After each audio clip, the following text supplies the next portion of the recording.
বাঙালিদের যদি প্রশ্ন করা হয় তাদের পছন্দের মাছ কোনটি, তবে নিশ্চিতভাবেই বেশিরভাগ উত্তর ইলিশের পক্ষে যাবে। আর কোন ইলিশ বেশি পছন্দ, এই প্রশ্নে এক বাক্যে সবাই পদ্মার ইলিশের নামই বলবেন।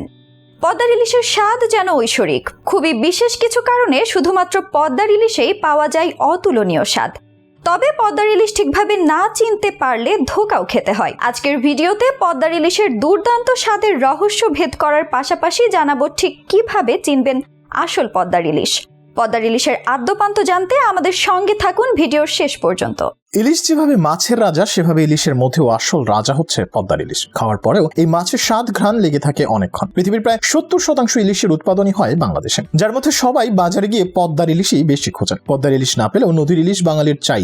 পদ্মা নদীর অববাহিকায় যে ধরনের খাবার খায় ইলিশ এবং পানির প্রবাহের যে মাত্রা, তার ফলে এর শরীরে উৎপন্ন হওয়া চর্বি এর স্বাদ অন্য যে কোনো জায়গায় ইলিশের চেয়ে ভিন্ন করেছে। পদ্মার ইলিশ সমুদ্র থেকে স্রোতের উল্টো পাশে প্রতিদিন কমপক্ষে 70 কিলোমিটার সাঁতার কেটে নদীতে পৌঁছায়। স্রোতের উল্টো দিকে ঘোলা পানি দিয়ে দীর্ঘ পথ পাড়ি দেওয়ার কারণে এদের গায়ের রং সাদা চকচকে হয়ে ওঠে। পদ্মার পানিতে পলি বেশি থাকায় তা ঘোলাটে হয়। এর ফলে এতে ডায়াটম নামে এক ধরনের শৈবাল তৈরি হয়। ইলিশ সেগুলো খেয়ে পুষ্টি পায়, ফলে এর স্বাদ হয় সবচেয়ে ভালো। আর এই স্বাদের কারণেই পদ্মার ইলিশের এত সুনাম। মেঘনায়ও থাকে সবুজ নীলাভ শৈবাল, যা খেয়ে ইলিশ সুস্বাদু হয়, তবে তা পদ্মার মতো হয় না। অন্যদিকে সমুদ্রে ইলিশ খায় সামুদ্রিক শৈবাল, এদের স্বাদ অন্য দুটির চেয়ে কম হয়। লোনা পানি ও মিঠা পানিতে বসবাসের কারণেও ইলিশের স্বাদে কিছুটা পার্থক্য হয়, আর সেক্ষেত্রে নদীর ইলিশের স্বাদই বেশি হয়। ইলিশ পরিযায়ী মাছ, এরা সারা বছর সাগরে থাকে, শুধু ডিম ছাড়ার জন্য এরা নদীতে আসে। সাগর আর নদীর ইলিশ দুটোই টর্পেডো আকারের, তবে নদীর ইলিশ একটু বেটে খাটো হয়, আর সাগর ইলিশ হয় সরু ও লম্বা। ইলিশের জীবনচক্রের একটি বৈশিষ্ট্য হচ্ছে ইলিশ সমুদ্র থেকে এসে নদীতে ডিম পাড়ার পর বাচ্চা ইলিশ আবার সমুদ্রে ফিরে যায়, এবং তার যখন আবার প্রজনন মৌসুম আসে, অর্থাৎ ডিম ছাড়ার সময় হয়, সে তখন যেখানে তার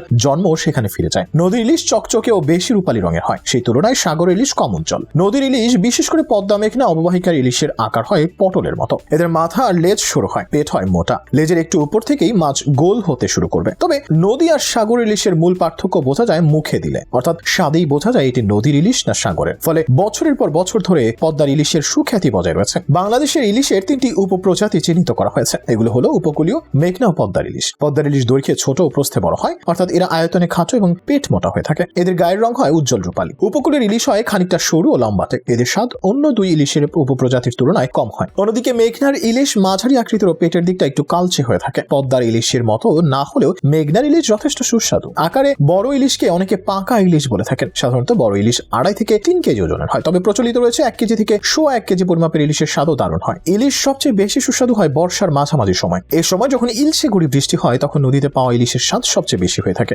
লোনা ও মিঠা পানির উপর নির্ভর করে ইলিশের স্বাদ বাড়ে কমে। এক্ষেত্রে নদীর ইলিশের স্বাদ বেশি হয়। সাধারণত আগস্ট মাসের পর থেকে শুরু হয় ইলিশের ডিম ছাড়ার মৌসুম, চলবে সেপ্টেম্বর অক্টোবর পর্যন্ত। তবে এখন 12 মাস বাজারে ইলিশ পাওয়া যায়। ডিমওয়ালা ইলিশের পেট মোটা হবে এবং এটা চ্যাপ্টা হয়ে থাকে। এছাড়া ডিমওয়ালা ইলিশের পেট টিপলেই মাছের পায়ু ছিদ্র দিয়ে ডিম বেরিয়ে আসবে, আর ডিম ছাড়া মাছের পেট আলগা বা ঢিলা লাগবে। ইলিশের খ্যাতি এর স্বাদের জন্যই, ফলে ছোট ইলিশ বা ঝাটকা কখনোই কেনা উচিত নয়, কারণ ওগুলোর স্বাদ হয় না। এছাড়া ইলিশ যদি দীর্ঘদিন কোল্ড স্টোরেজ সংরক্ষণ করা হয়, তাহলে এর স্বাদ কমে যায়। এটা চিন্তা হলে খেয়াল রাখতে হবে এই মাছের ঔজ্জ্বল্য কম থাকবে। এছাড়া একটু নরম মাছ দেখলে বুঝতে হবে সেটা কয়েকদিন আগের আনা বাসি মাছ। শুধুমাত্র স্বাদের ক্ষেত্রেই নয়, ইলিশ মাছে আছে omega 3 fatty acid, selenium, zinc, potassium. এই মাছ খেলে হৃদযন্ত্র ভালো থাকে, মস্তিষ্কের গঠন ভালো হয়, রক্তে কোলেস্টেরল নিয়ন্ত্রণে থাকে এবং বাত বা আর্থ্রাইটিস কম হয়। ডিপ্রেশন বা অ্যাংজাইটি ডিসঅর্ডারও কম হয়। তবে বর্তমান সময়ে ইলিশের দাম সাধারণ মানুষের হাতের নাগালের বাইরে চলে যাচ্ছে। সবার প্রিয় এই মাছটি যাতে সহজলভ্য হয়, সেদিকে সরকারের দৃষ্টি দেওয়া প্রয়োজন।